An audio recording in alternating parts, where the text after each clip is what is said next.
Ladies and gentlemen, my name is Ben, and this is the Smoking Hot Confessions Barbecue Podcast.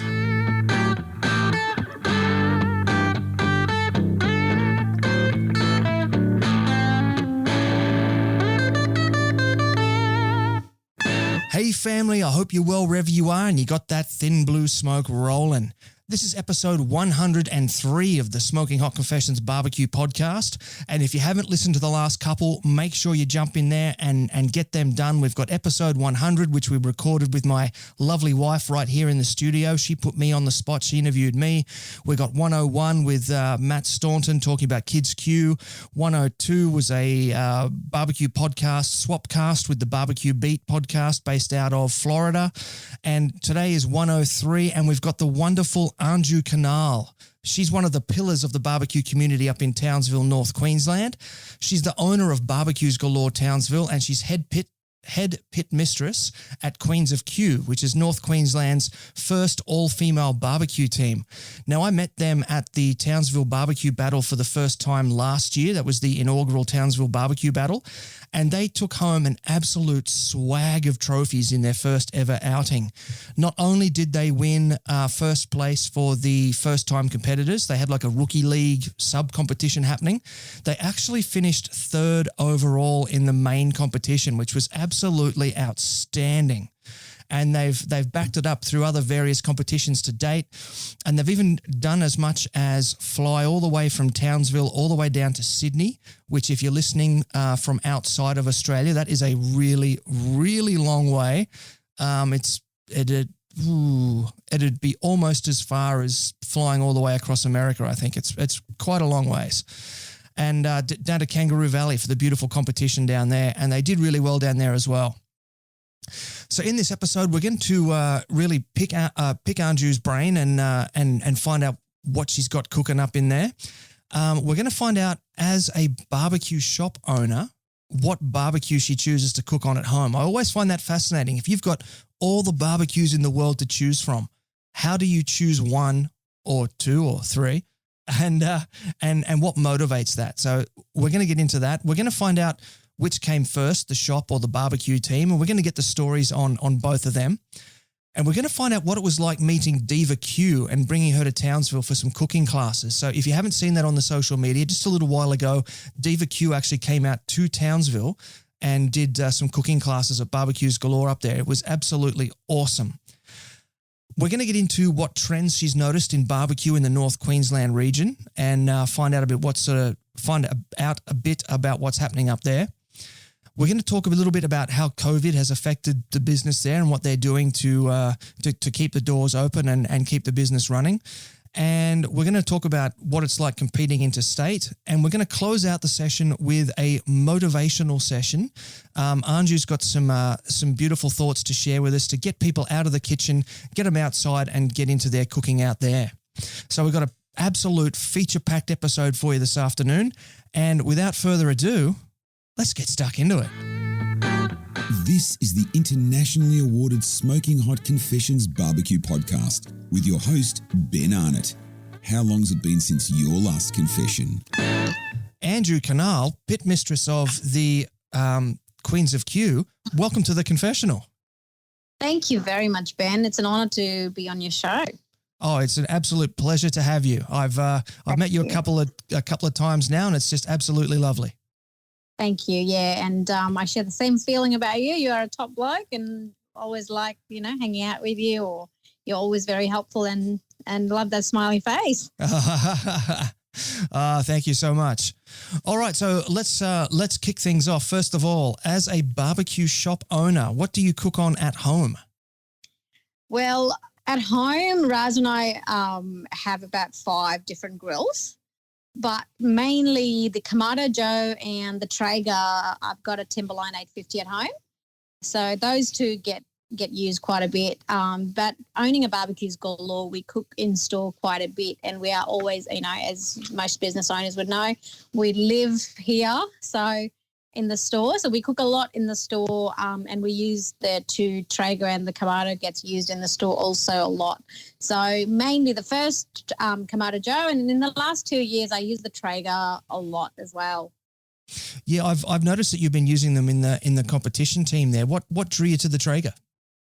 Well, it's the consistency, you know what sort of result you're going to get, and you know your flavor profile is not going to change big time using this sort of the similar sort of pellets and stuff like that. So I think the consistency, definitely in the competition field, the consistency is quite a key. We've sort of noticed, you can't just go, all right, we'll go with iron bark this time, or it's fun there as well, and we do use those kind of fuels, but finding and using the timberline and all sorts of Traegers are really, really easy, and the consistency is what we go for, really. Yeah, I'd imagine that when it comes to things like fire management and all that sort of stuff, you wouldn't be worrying about exactly how dry is that piece of timber that I'm about to put in the firebox of my offset. You wouldn't need to sort of worry about how all those little things are going to influence the fire. Yeah, exactly, and that's the main reason. All the girls, including all the other girls, we decided to sort of go with the Traeger, and we did use Kamado for both our competitions. We've only done 2 so far, and we used Kamado and the Traeger both, and and it's just easier not having to worry about all the other aspects of cooking. Yeah, I can certainly see that. Now, the Kamado, the other one that you said you had at home there, which model was that one? So I've got a Kamado Joe Classic, which is a fairly old one, and it's a medium size. That's for a family of 4 to 6. It serves the purpose, and having the ceramic grill is definitely, like, we've done overnight cooks, so I do.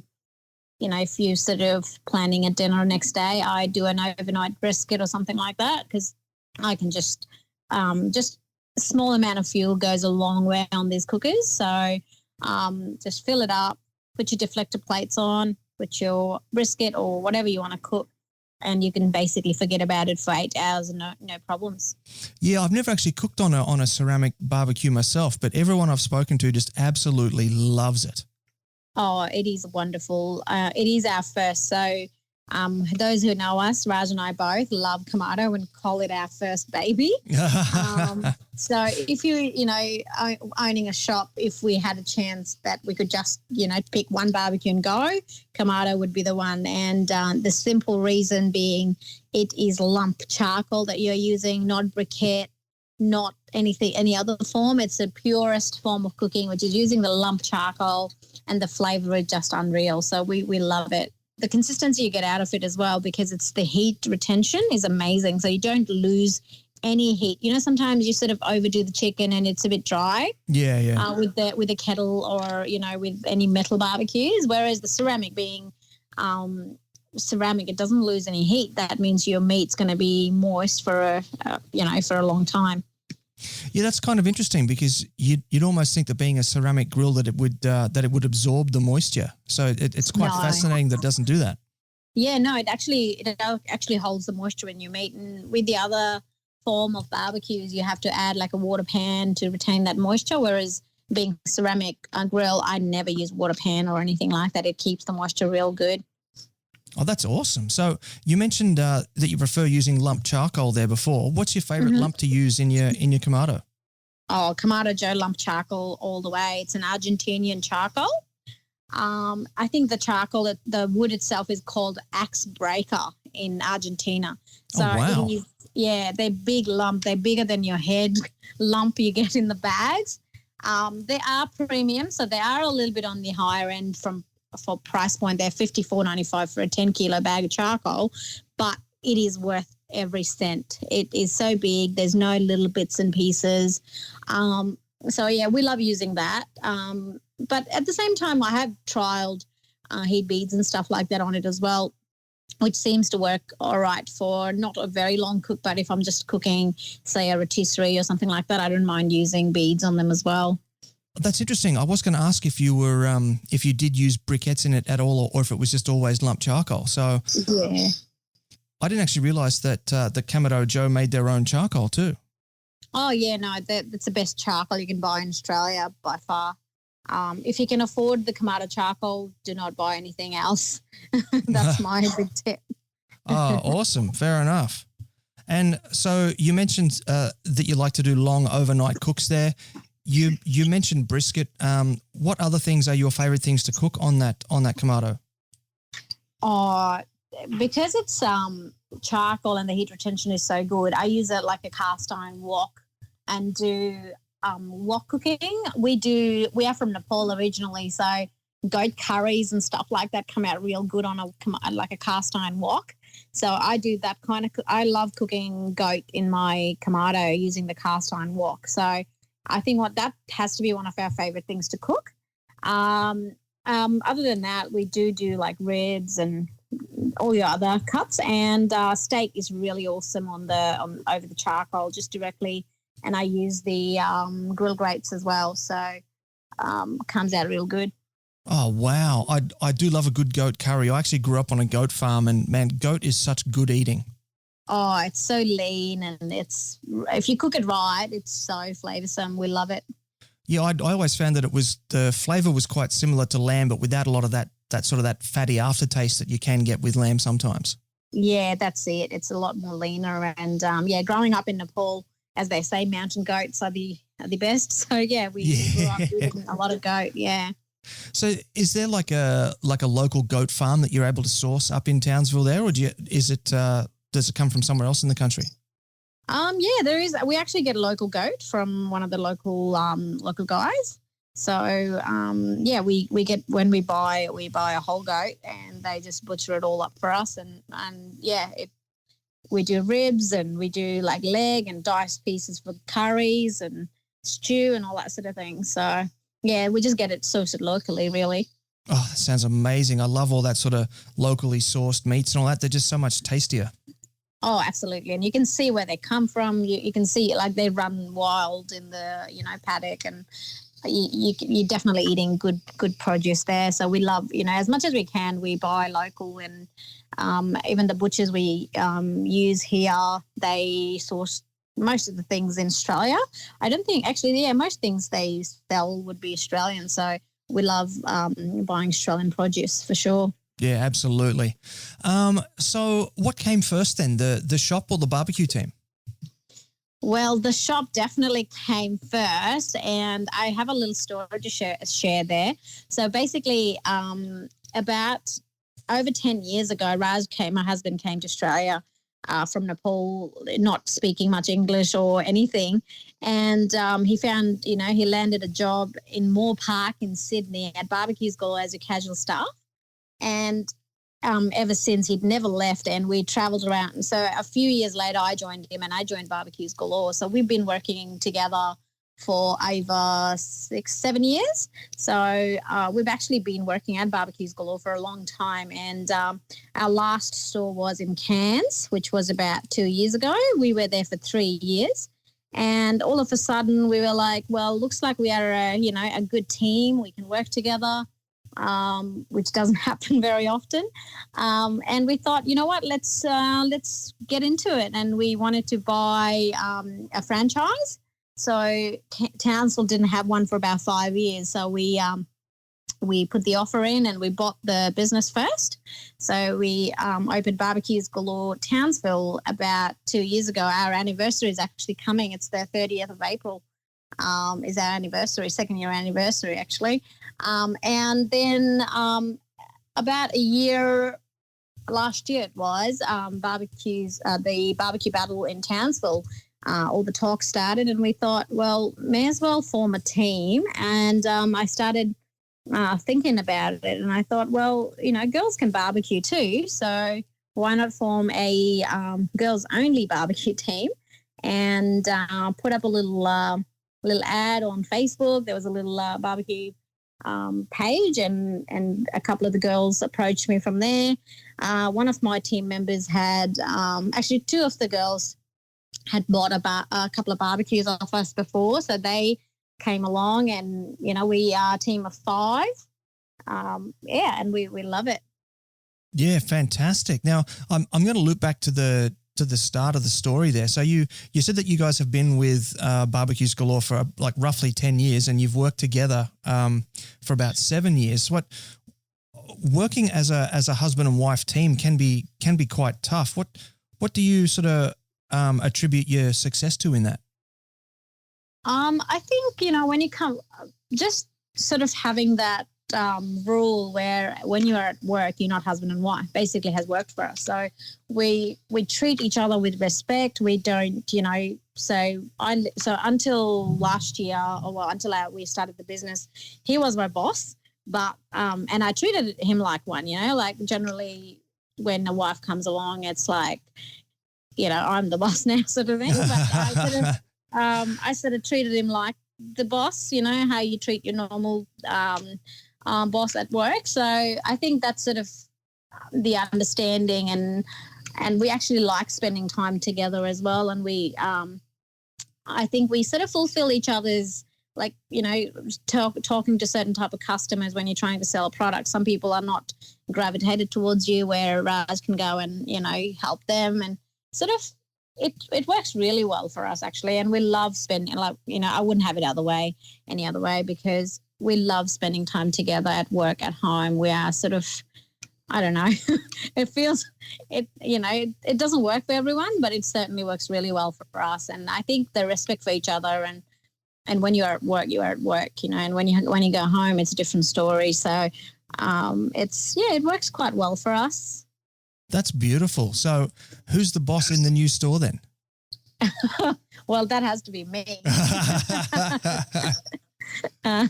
He's had his share of bossing me around. Oh, fair enough. So does that mean that he gets to be the boss at home? Yeah, absolutely. Well, yeah. That's a given. I'm sure Raj is shaking his head right now, just going, no. Never the boss.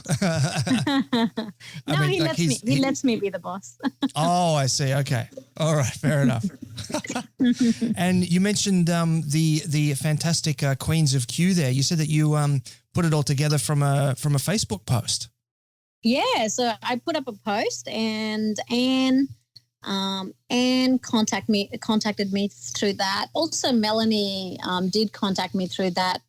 But we already had a relation in store as a customer already. And then Claire came along later, and it's a funny story, and Raj actually sold her a $200 offset, Billabong offset. And Raj that afternoon said to me, you know what, this girl I met today would be perfect for your barbecue team. And she somehow reminded him of Diva Q. He said she's got the same sort of personality. And I said, all right, yeah. And then I messaged her, and we got along, and then Dee came along. So Dee and Claire, Mel, and myself. So we've got 5 of us. We all got together and had a chat, and they all sort of shared the same idea of, we can barbecue. Why not? Give it a go. And then we started cooking pretty much every weekend at the front of the shop, because they had, at least one of them would be free on the Saturday, and we would be cooking at the front. So at Barbeques Galore in Townsville, just so everyone know, we cook at the front every Saturday. So that includes, we don't just do sausage sizzle, we do, pork belly burnt ends, we do brisket sliders, do things like that. So it's just a handout. It's non-profit. It's just a handout. If you want to try something new, just come in, and it's been quite successful for us. So from that point, we started cooking at the front, and at least one of them would come in and tag along and help us out. And I think that sort of goes towards the success of the team altogether as well, because we got to, rather than other teams that can't really get together so much, we could get together a lot more and cook together a lot of the times, which helped, I suppose, helps in the long run. Yeah, definitely. So this is a bit of a tangent question, but you said that you cook out front of the store there. Do you have to get like a full-on food license and all that sort of stuff to do that sort of thing? Absolutely, yeah, and we do have food license, definitely. Oh, okay. Yeah, I just wasn't sure about that because, anyway, like I said, it was a tangent question. Yeah, that's all right. I suppose you got to have a food license to hand out food to the public. So because it is non-profit and not making any money, I don't think it's a must. But we definitely thought it's a good idea to have it anyway. So I hold one, and I think a couple of the other girls have them as well. Yeah, it's always better to have it and not need it than to need it and not have it and get that fine. Exactly. Yeah, that would be pretty devastating. Yeah, we don't want that. No. So let's talk about the business and the current situation. How has coronavirus and COVID-19, how's that affected Barbeques Galore Townsville? Look, it has affected big time. The foot traffic has definitely gone down by, I would say, 60, 70% because, people are asked to stay at home unless they absolutely have to get out. So it has affected us, quite badly. But at the same time, because we've now been here 2 years, most of our regulars do come here quite regularly. Like we have a really good regular customer base. So that has definitely helped us stay afloat, and we are still open every single day, 10 till 4. We have a stock of pretty much charcoal, pellets, rubs and sauces. We've got, all the things to get you going. We also do gas refills in store, so that sort of keeps us busy as well. It has affected the business side of things. Absolutely. The business, we are definitely not doing as well as we should be doing, but, and some of the stimulus packages obviously has helped, like the JobKeeper, package and stuff like that definitely has helped us to keep all our staff still. And, so it's not, the time that we would, we want it to be over, but we're not struggling, but we are still going. It's still hard work. Yeah, sure. So the government stimulus package, the JobKeeper package, that's the $1,500 a fortnight deal, is it? Yeah, that's the one. That's great. That's such good stuff. And so because of that, you've been able to keep all your staff. Yeah, that's it. So we had 2 girls that went on maternity leave, which sort of worked out on, I suppose, our side. And the other staff are casuals, but they have been with us more than a year and a half. So we have been able to keep them still, and they're students, and we would have hated to let them go. So this has definitely helped. What an awesome part-time job for a student there to be able to work in a barbecue shop. Oh, they love it. They never bring lunch. Do you know what my job was when I was a university student? What was it? I was a bouncer. Oh, wow. That was a rough gig. That was tough. Oh, that would have been fun though. At times, yeah, sure. There were also times that it was very, very not fun. Yeah, no. So what sort of, are you doing any sort of innovative new things to keep customer engagement with the store? So are you switching to an online focus? Are you doing those cooking demos? Are you now videoing them live and presenting them on the internet and that sort of stuff? What sort of measures have you taken? Well, we've been doing a fair bit of Facebook and Instagram messaging and, putting up photos and videos of the new arrivals and the daily deals and stuff like that. So we are sort of doing that aspect at the moment. But as much as we would like to, and you would probably relate to this, doing a video, putting it up and tidying all up takes a lot of the time. And both of us being in the store full time, it sort of limits us to do all that. But we do a lot of live videos because I find them very natural and, organic, that people just get to see you in the instance, and you can just share the message quite quickly and easily. So we do a fair bit of live feed through the Facebook page, and that sort of, gets us good attention. And, so that sort of keeps the customers engaged, I suppose, yeah.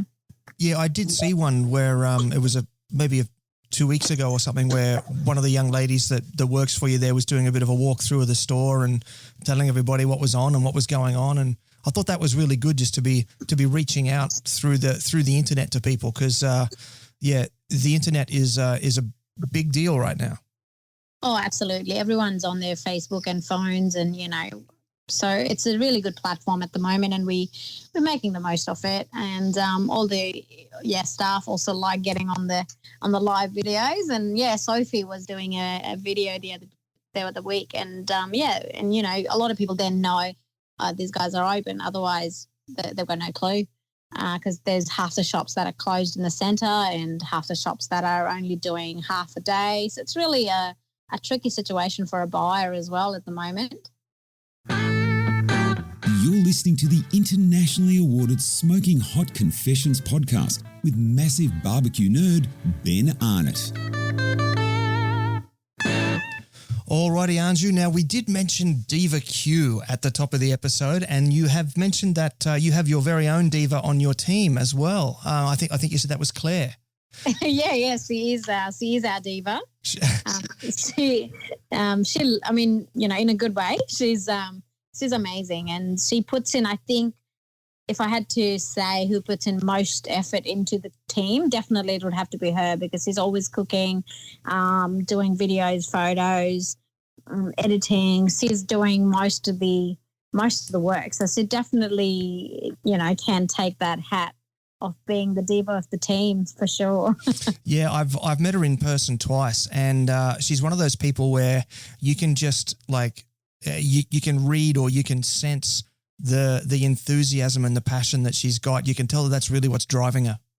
Oh, absolutely. She loves it. And all her, she's got 2 boys, and even they love cooking now. And she's recently got a Kamado Joe. She's got a Traeger. She's got a Ziggy. She's got a kettle. She's got all these different barbecues, and, all her family, including herself, and they love it, So I think it's, she's definitely one of those enthusiastic barbecue person, and she helps us big time. And I would like to actually thank her. I'm sure she'll be listening, for everything she does for not just Queens of Q, but Barbeques Galore Townsville as well. Yeah, I could tell that she certainly does a lot there. And to graduate from a $200 offset to all those different types of big name barbecues there in 12 months, that's a big passion. It is. And her husband Joe is pretty happy that she does all the cooking anyway. So yeah. But bringing it back to the Diva Q, what was that like, bringing her to Townsville? Tell us how all that came together. Well, we met her last year in 2019 for Barbeques Galore annual conference. She came because she's ambassador for Traeger, and she did all the cooking for all of us. So there were hundreds of people, and she threw a party, including Eric Gephardt and herself. And I was actually talking to her prior to the barbecue battle. I messaged her and said, I'm forming a ladies only team, and she's such an inspiration for all the women in barbecue. And she's such a down to earth person. And she actually brought me her cookbook signed by her, and she gave that to me when I met her for the first time. And that was really, that was such a sweet gesture from someone someone like Diva Q. I was like, wow, she's amazing. And we talked last year about doing some classes and possibilities, and she said, look, it can happen maybe next year. And we sort of started the chat then, and spoke with Traeger Australia, who are amazing to deal with as well as a business owner. So they said, yep, absolutely. So we got her in. The funny thing is, Barbeques Galore Townsville is actually the biggest Traeger seller in Australia, and we got wow. And we actually got an offer to go to America, Raz and myself, to Traeger HQ in Utah for this year. All expenses paid, but bummer, COVID-19, we couldn't go. Oh, no. Yeah, but we can go whenever it's open. They've said, it's fine. You guys can come whenever we can. So that's such a great moment for us. Yeah, and so Diva was doing classes, and did you say she cooked for a function or something? Yeah, so we had an annual conference, Barbeques Galore annual conference. So all the company stores, all the support staff, we sort of went to a resort. I think it was a conference for about 4 nights, 5 days. So one night is a food fair, and Eric Gephardt and Danielle Diva Q threw this party, and we all got to enjoy the food there. And this year she came down about 4 weeks ago, about 4 to 6 weeks ago now. She came and did a class with us. We had about 60 people, and everybody just adored. There was not even a single dull second. It was so good. We absolutely loved it. Yeah, to fill out a class like that, 60 people in a class, that's phenomenal. Because I mean, we're like with respect, Townsville's a small place. Yeah, it is, but there's a lot of barbecue enthusiasts, and like I said, we sell a lot of Traegers here because people have time, but they're busy at the same time. Everyone's got a big family. They're busy all the time. You know, you got to take kids to the soccer and swimming and this and that, so they're always really busy. So people sort of gravitate towards the Traeger or the pellet grilling. So I think her being that ambassador for Traeger as well helped, and everyone that owned a Traeger wanted to become, and we actually we had to cap it at 60 because there were a lot of other people that were interested. Oh, wow. Yeah, so it was quite a good moment for her, and she was quite stoked to see everyone came in with an esky full of beers, and she was like, I have never seen so many people walking in with an esky. And yeah, it was quite a good fun. Yeah. Yeah, well, that sort of segues nicely into my next line of questioning, which was the trends in barbecue in that North Queensland region. So obviously Traegers are popular. What's the most popular model with the crowd up there? In terms of the model itself, the Traeger Ironwood, we sell tons of them because they are sort of, you know, not too expensive, not too cheap, has got all the features and benefits of the bigger expensive models without the price tag. So it retails for $2,500, and I think, you know, if you're after a good barbecue, $2,500 is sort of affordable for most people. So we've been selling a fair bit of those. But at the same time, talking about barbecues and the trend, a lot of people are definitely going towards this smoking and low and slow cooking, simply because, you know, it's really getting really popular in Australia. But in Townsville, because there is no winter as such, everyone can cook outside 24/7 all the time throughout the year. So having a nice barbecue, it could be a smoker or a gas barbecue, is definitely, you know, people cook outside all the time. So a lot of people don't even use their ovens at all. So the trend's pretty, you know, going towards, like, it's definitely the smoking is really the king. But we still sell a lot of the Ziegler and Brown portable units, and our big 4 burners and 6 burners are definitely still popular. Oh, so good. Yeah, I've still got a 4 burner gasser here out the back as well. Yeah, do you put bacon and eggs on it every now and then? It's a Napoleon gas grill actually, so it's got that curvy line grill all the way across. Yes. So I have to put a skillet in it to do things like bacon and eggs. And I haven't used it in a long time because my yard is a mess. I've had landscapers in here for the last 6 months. I haven't been able to get out the backyard. So they should be finished by the end of this week, touch wood. So I'm hoping to be able to get back out there soon. Yeah. Yeah. So is there a particular a particular wood that's popular to smoke with there, or is it ironbark? Is that the standard fuel, or do you have a different timber up in that region? We do sell for offsets and pizza ovens. We sell local ironbark, which is actually a funny story. A 13-year-old helps his dad chop the wood during his weekends and stuff like that. So they bring 20 or so bags every week and drop it for us. So it's basically we sell it for them, and it's, you know, it sort of helps him that the young bloke loves doing it. And I actually did a little video a couple of days ago with him, and he really loves it. So so we sell a lot of the ironbark for the offsets and the pizza ovens. But for smoking wood itself, we have, you know, anywhere from pecan to post oak. We've got cherry, hickory. We sell tons of cherry wood. Is really popular. Everybody, for some reason, loves cherry, so we can't keep enough of the cherry smoking wood chunk. Look, hickory obviously is always popular. It's I suppose everyone knows hickory and they like the flavour. So hickory and cherry would have to be, they're very famous, and that is in pellets as well. Interesting. Now, you mentioned post oak there as well. I haven't seen any down here in the Gold Coast region. Where does the post oak come from? Well, Barbeques Galore head office has them, so we get it directly from Barbeques Galore warehouse. Ah, okay. Very easy. Yeah. And so is that an imported wood then? Because I don't think it's not a native to Australia, is it? No, it's not. I'm pretty sure it's American. I think the brand is called Western. Western is the brand. Western Chunks and Chips. Oh, I'll have to head down to my local store and check it out because I do want to have a crack at some of that post oak because the people that I talk to over in Texas about barbecue and that they just rave about post oak. Yeah, I personally, because we haven't had them for a very long time, it's fairly new stuff. I personally haven't cooked with it, but everyone that has comes back for it. They love it. Yeah. I don't doubt that for a second. Where do you personally stand on hickory though? Because personally for me, I find hickory and especially mesquite to be quite an overpowering wood. I much prefer to go the way of cherry, like you were saying before. Yeah, I use cherry a lot. I love cherry.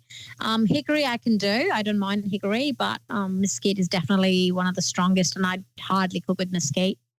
Yeah, I think I bought a bag of mesquite in 2012. Yep, and you still have it. And I've still got 2/3 of a bag of it sitting in the garden shed.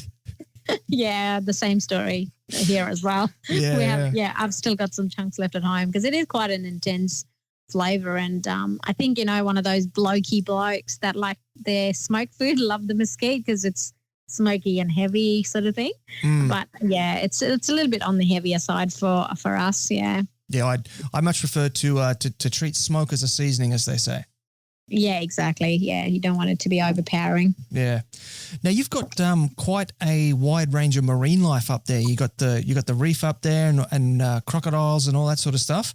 What sort of delicious seafood do you see coming through on your grill? Funny, we don't do a lot of seafood, maybe because we didn't grow up eating a lot of seafood, but every customer that we speak to has a boat and they go out and catch their own coral trout or barramundi or, everyone loves fishing up here. So, and I get asked for, I do get some every now and then red emperor and that on the grill and do a whole fish. But not growing up eating a lot of fish, which I always say I'll change that about me and Raz both. But we do like doing like a whole fish, like red emperor is one of my favorite to do a whole baked fish on the Kamado or on the Traeger. So yeah, look, all the customers that we sell our grills to, a lot of the people actually buy a bigger grill because they fish so much and their fish, like it has to fit. So they buy the biggest grill to fit a whole fish and stuff like that. Wow. So, yeah, no, we are very privileged up here. Yeah, so I can get red emperor down here and I've got a beautiful Thai fish marinade that I like to mix up and then put it directly over the charcoal and it's just so good. Oh, amazing. Yeah, no, grilled fish is amazing and Thai seasonings go really well with all the chili and the lime and it's amazing, yeah. Yeah, the citrus tends to cut through some of the fish oil a bit and you get the taste of the fish without the fish oil taste, if that makes sense. Yeah, absolutely. No, I agree. So that's fish. What about crocodile? Have you put any crocodile on the grill? I haven't. I've only done kangaroo so far. I haven't actually done croc yet, no. Ooh, kangaroo. How'd you go with that?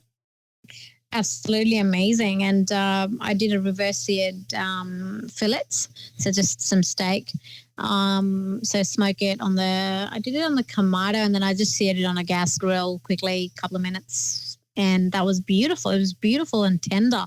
I loved it. Yeah, I think that's definitely the way to go with it. I've played with kangaroo a little bit myself, and if you don't do it low and slow, it does tend to get quite tough, and you certainly get your value for money in terms of your chew per minute factor. Yeah, definitely. I love doing I haven't done it in a while actually, but when we did do it, I couldn't stop doing, so I was buying it all the time. But it's been a while since I've done it. But yeah, just smoking and just quickly searing it on a plate. I didn't even use a grill. I just used a plate with a bit of butter on, just a minute each side just to finish it off was amazing. Oh, beautiful. And did you have it like marinated or anything like that? Yeah, I actually a couple of the times I bought it was from Woolies actually. They do a marinated one, and just a fillet. So I did one of those, and then the other one was I brought it in, and I think it was the Badass Voodoo rub I used on it the next time, and yeah, that didn't turn out too bad. You know what I'm really enjoying at the moment is the Badass beef rub. Yeah, the Voodoo beef. It's really good. Oh, that's the same one, is it? Sorry. Yeah, no, it's really bold and beefy. Yeah, it's very nice. It's fantastic on steak, like a nice reverse seared steak. Absolutely. So you know, good. what's your favorite to go for the steak? What do you use most? Like, what is it that you love doing with the steak? What rub? Anything from Heavenly Hell is good. Okay. He's down here on the Gold Coast, Michael Page. So we I'm able to get that pretty easily. Okay. I like the as I said the Badass barbecue one. When I was in the States last year, I met Johnny. I'm mental blanking his name. He's the SCA world champion. Anyway, I'm not too sure. I'm just mental blanking his name right now, but he's got a rub out as well, and it's phenomenal. It's really good as well. Yeah. And the other one that I like is the Wild Smoke one. So Wild Smoke, based out of Brisbane here, they've got the black rub, bull dust. Yeah. And that with the Vinegar X finishing dust is just divine. Oh, that sounds good. I haven't stocked the Heavenly Hell or Wild Smoke yet, but a lot of people do ask about Wild Smoke, so I might actually have to get into the suppliers and actually stock some. Hey. Yeah, well, we can talk off air, and I can certainly give you the contacts. Yeah, that sounds good. The bacon, the DIY bacon rub from Wild Smoke is one of my all-time favorites. Okay, great. No, good to know. Yeah, really good, really good. Yeah, I like Hardcore Black and Meat Church. Oh God, I forgot the name now. The blue one. So the Meat Church, Holy Cow. The Holy Cow and the Hardcore Black from Just Pearls is one of our favorites. Yeah, it's quite nice as well. Yeah. Now, we were just talking about kangaroo, and the last time I saw you was Kangaroo Valley. That's a long way for you guys to travel. Tell us, how did you end up all the way down there? Well, Kangaroo Valley, we had never been before. Claire and I went. The other girls couldn't make it, but we both, we're like thinking, where do we want to go? And Kangaroo Valley, the Barbeques Galore owners down there, brother and sister team, Jenny and Rob, they own the Barbeques Galore franchise down there, and really good friends. And they visited us just before the competition, and I said, well, it would have been nice to come. And they were like, well, all you need to bring is yourself. We've got all the barbecues, all the gears you need. Just rock up and we'll have everything set for you. And we were like, you can't buy, can't get a better bargain. So I said to Claire and the girls, let's go. And Claire could make it. So we both thought, get on the plane. And only thing we took was meat. Actually, we took the meat from here because we couldn't take the chance of not knowing what we were going to cook. So we took frozen meat from up here, and that's the only thing we took. And Barbeques Galore down there helped us with the barbecues and the tent and everything else we needed. So that was really helpful, and it really made it really, really easy when you're traveling such a long distance. Obviously, we couldn't drive or anything, so no, it helped big time. Yeah, you can't pass up an opportunity like that. And the FIFO barbecue comps is usually something that people start doing after sort of 3, 4, 5 years, and they've built a name for themselves, and they're pulling strings to be able to do that. So for you to be able to do that on your second competition, that is phenomenal. Yeah, we were not, we just wanted to experience something different, because we were definitely going to do one this year here in Mackay and Cairns, but obviously it's unfortunately coronavirus is, obviously hasn't helped anyone.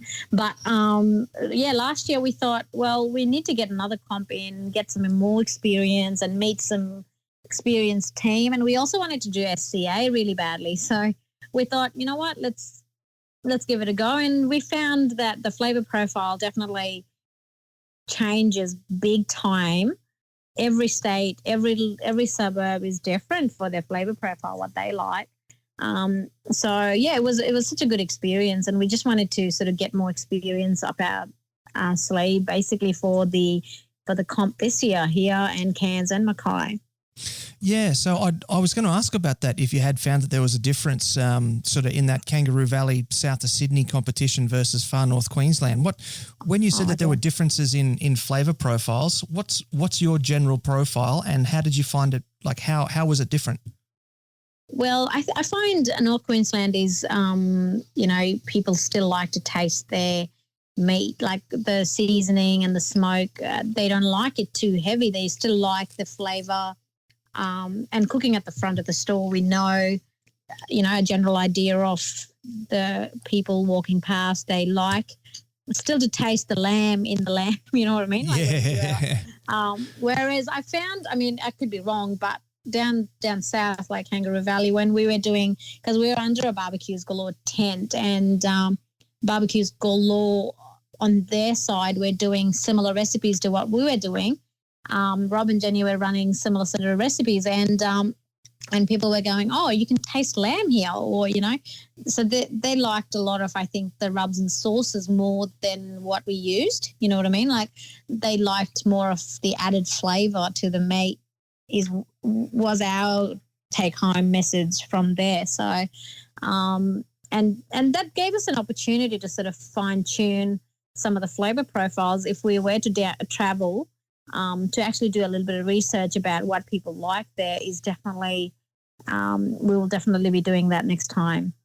Yeah, it's quite fascinating. I was talking earlier this year with Jai from Smokeface Gorillas. He's got a background in science, and so he plugs all the different competitions into a spreadsheet and who gets what scores and all that sort of thing.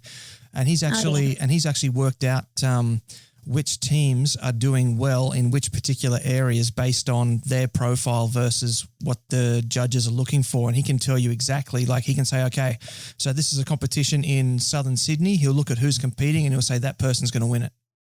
Oh, wow. Yeah. He's the guy to get to. Yeah. We need to find a bookie who's going to start taking bets on competition barbecue for us. Yeah, that's it. Yeah. Now, you mentioned that you flew frozen meat down to Kangaroo Valley. How is that done? Is that like a sticky taped shut styrofoam container with dry ice? How do you go about doing that? Yeah. So it was all frozen, no ice. Actually, you can take the blocks. I think the ice blocks. So we had styrofoam box taped around, and they check it all before you can board. So you sort of leave it loose until you get to the airport, and they tape it all up for you. And they just put it in a little plastic bag, and off it goes. And because it's frozen, and if you're going to compete in the next couple of days, everything was still frozen when we got to Sydney. So that sort of was pretty easy. So it's actually easier than a lot of people would think it would be. Yeah, it is actually, yeah. So if you have a chance and if you know your supplier has really good meat, it's not that hard, and you just pay for one extra bag, and it's not expensive or anything either. So, too easy. Now, you did mention before a competition in Mackay. I didn't hear anything about a competition in Mackay. What was happening with that? Well, we sort of heard that it was going ahead, but I'm not. Right now, obviously, there was a talk that it was happening, but obviously now I don't think it would be happening because the one here and in Cairns, I'm pretty sure are cancelled or moved for this year. So yeah, there was definitely a talk of having. So we were like, if there's one in Mackay, we would have loved to go there. It would have been great to tee up Mackay, Townsville, and Cairns and have like an F.N.Q road trip. Yeah, that was sort of. I think the Cairns and Townsville was sort of planned like that. They were, yeah. And that would, and Mackay, that would be awesome. So then the travelling teams can just, not having to travel back and forth all the time would be really wonderful. Got a project you'd like to work on with the SHC team? Shoot Ben an email on Ben at smokinghotconfessions.com, and let's have a conversation. Alrighty, Anju, it's that time of the episode where you're going to hit us with some motivational tips and techniques to help us get out of the kitchen and get outside and cook in the great outdoors. So hit me with it. Well, I would like to just, to be honest, encourage all the women, don't fear the barbecue. You know, you can do amazing meals on the barbecue. It can be baking. It can be like I do all my baking on my Traeger. So, you know, all the brownies, cakes and everything can be done out there. So I would like to encourage mostly women and men and everyone else to get out there and cook everything you can possibly on the grill. And also, yeah, just, you know, cook more, just keep cooking. It doesn't have to be competition or anything. Cook for your family. And the biggest tip I could give is if you've got the grill going, just fill it up, you know, and then you've got leftovers for a couple of days.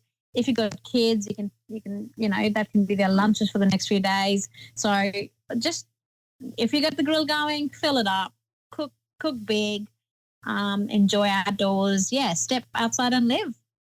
Beautiful. Yeah, I find one of the most useful pieces of equipment I ever bought was a vacuum sealer. Yeah, absolutely. It's the best thing.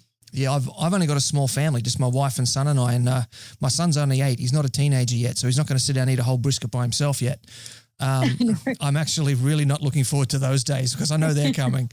They're coming, not far. He's tall for 8 too. I think he's got some of my brother's genes. I'm the runt of the family at 6 foot flat. My brother's 6'4" and about 120 or 130 kilos or something. So, I'm just looking at the size of my son at age 8. His shin bones are almost as long as my shin bones right now. So, oh wow, he's going to be huge. I'm not looking forward to feeding him in about 5 years' time. No. Couple of briskets every dinner. Eh? Yeah, One for you and one for him. Yeah, pretty much. I can actually only eat about 2 slices of brisket, maybe 3, and then I'm done on brisket. Yeah, I can't do much. I mean, it's such a, you know, heavy protein. So, yeah, can't really do too much. I do love it, though. Yeah, absolutely. Yeah, a couple of slices of good brisket is the best. Yeah. Now, it's kind of funny that you were mentioning before about how, you know, ladies shouldn't be afraid to get out on the smoker and all that sort of stuff. When I was first getting into this, I remember having a conversation with my grandmother and I was explaining how an offset smoker works to her. You know, you build the fire over there, the heat and smoke travels through and you cook in there and blah, blah, blah. And she looked at me and she just said, sounds like the wood-fired stove I used to cook on 60 years ago. Exactly, yeah. Yeah, it's not new. It's the most, I suppose, most older, like, you know, it's one of the first means of cooking, firewood. That's it. Yeah. Yep, literally meat and fire, meat on coals. That's why they call it the caveman steak. Yeah, that's it. So when it does come to motivating people to get outside and get cooking, what starter grill do you recommend? Because, I mean, we're barbeques galore, right? So I have got anywhere from a kettle to a big timberline worth about $4,000. There is heaps of different types. Get the easiest one. So work out what sort of lifestyle you got. So if you are really a busy person, don't go and buy one of the big offset smokers because you're not going to have time to use it. So it's just going to sit there, rust, and not get used, right? So what I would like to recommend is if you've got the budget, you know, if you've got the money to spend on a nice grill that will retain the heat really well, but at the same time you can use without having to baby it, definitely a Kamado or even like a kettle, you know, where you can do a snake method. So depending on the budget you've got, just go for the one that suits your lifestyle, not so much how much money you got or anything like that. It's if you have 3 days of work and you don't work the rest of the time and you're home all the time, yeah, definitely go for an offset or something like that. But if you don't have a lot of time on your hands, definitely look for the barbecues that you don't have to baby so much, like the Traegers and the Kamados. Even like the bullets and that are a lot more forgiving than the offsets. Yeah, I've got a little bullet smoker here, and if I've got an overnight cook for a lunchtime meal, I'll actually go to the bullet rather than the offset, purely because I'm not one of those people that can just stay awake for 36 hours at a time. Exactly. It gets dangerous for other people if I stay awake for 36 hours. Yeah, I'm sure. Yeah. So what should be their first cook? Oh, definitely. Look, just do some chicken wings. Start basic. Start from your chicken wings. Get some bratwurst or something like that. Smoke something very basic to begin with. Do some steak. Start grilling first, and then after you've sort of nailed your temperatures and the grill, what's your hot spot, what's your cold spot, then only go and buy yourself a big piece of brisket or ribs is my biggest tip to everyone that I sell barbecues to. Yeah, beautiful. That's some great advice there. Absolutely fantastic. Well, listen, thank you very much, Anju, for taking the time to talk with me this afternoon and share your wisdom. I'm going to throw the studio over to you now. So we're going to close out the interview with you can give into some thanks to people and shout outs to whoever you'd like, and tell everybody where they can track down Barbeques Galore and Queens of Q on the social medias. Thank you, Ben. I would just like to thank everyone. Primarily Ben for giving me this opportunity to speak, a few things about our business and our team, Queens of Q. So if you are on Facebook or Instagram, where you can find Barbeques Galore Townsville and Queens of Q on Facebook and Instagram, give us a like. We do some interesting, giveaways and stuff like that as well. So if that's of interest to you, or if you're just trying to get into it, and if you are in far North Queensland or North Queensland, you've got any questions, just flick us a message and we'll be more than happy to help. Also would like to thank my husband, Raj. Without him, I could not have a competition team. He lets me go wherever I need to go. He lets me buy the most expensive Wagyu brisket. So, it's thanks to him. Without him, nothing would be possible in terms of the team side of things, and the girls absolutely love him as well. So definitely big thanks to him. And, just keep cooking, everybody. And if you have any questions or anything about forming a team, it could be, or, if you are that woman that has just been sitting on a fence and going, what smoker should I buy for my family? Just message us on Barbeques Galore Townsville. I would be able to give you my honest feedback. So, yeah, thanks, everyone. That's a very generous offer, Anju. Thanks very much for that. I'm sure you're going to be absolutely flooded very shortly with requests for advice and help and tips and stuff. Yeah, no, we'd love that. And, it makes us really happy to be able to help someone decide on a new barbecue, and to see them cooking and producing these amazing meals just makes us really happy. Yeah, no doubt. Look, I'm going to say once again, thank you very much for coming on board the show, and best of luck with both Queens of Q and Barbeques Galore Townsville. Thank you so much, Ben, for giving me this opportunity. I really, really loved talking to you. And there you have it, family. That was Anju Khanal from Barbeques Galore Townsville and the always amazing Queens of Q. So massive thanks and appreciation go out to Anju for taking time out to join us here on the show this afternoon. I'm really looking forward to seeing who their next guest is going to be at their shop in Townsville. They've already had Diva Q, as we were just talking about there. So it's going to be really interesting to see who else they get up there into the store. And I'm really looking forward to seeing Queens of Q on the competition circuit again. I think we all know it's going to be much later this year before we start getting back into the competitions again. But, I'm really looking forward to catching up with Anju again. It's always a good time when we get to meet up face-to-face and just have a beer and have a nibble and just, talk barbecue. So that's it for today's show. So I'm going to leave you with one last piece of news. The beanies are almost here. So we do have some delicious, thick, warm, smoking hot confessions beanies. They're going to be in their shop very soon. So head on over to smokinghotconfessions.com/shop and check them out in the very, very near future. Anyway, until next time, take care of each other and keep on queuing. Thanks for listening to the Smoking Hot Confessions podcast. Head on over to smokinghotconfessions.com for recipes, tips, and Ben's own confessions.